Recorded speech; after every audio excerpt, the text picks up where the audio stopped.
கேகாலை ரன்வல பிரதேசத்தில் இன்று அதிகாலை இடம்பெற்ற விபத்தில் 3 உயிரிழந்துள்ளனர். டிப்பர் ஒன்றும் வேன் ஒன்றும் மோதி இன்று அதிகாலை இந்த விபத்து நேர்ந்தது. கொழும்பிலிருந்து கேகாலை நோக்கி பயணித்த டிப்பர் ஒன்று வீதியின் நடுவில் நின்ற இருவரை காப்பாற்றுவதற்காக வலது பக்கமாக திருப்பிய சந்தர்ப்பத்தில் முன்னால் வந்த லொரியொன்றுடன் மோதியதாக போலீசார் கூறினர்.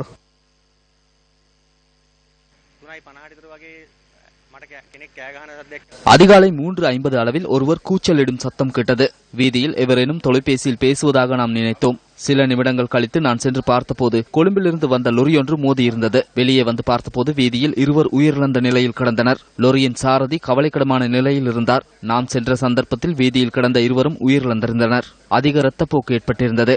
இவர்கள் வாகன விபத்தில் சிக்கியிருந்தார்களா என்று எமக்கு தெரியாது. அவர்கள் இருவருமே வீதியின் நடுவில் கிடந்தார்கள். இந்த விபத்தில் வீதியில் இருந்த இருவரும் லொரியின் சாரதியும் உயிரிழந்ததாக போலீசார் கூறினர். டிப்பரின் சாரதி மற்றும் லொரியின் உதவியாளர் காயமடைந்த நிலையில் வைத்தியசாலையில் அனுமதிக்கப்பட்டதாக போலீசார் குறிப்பிட்டனர்.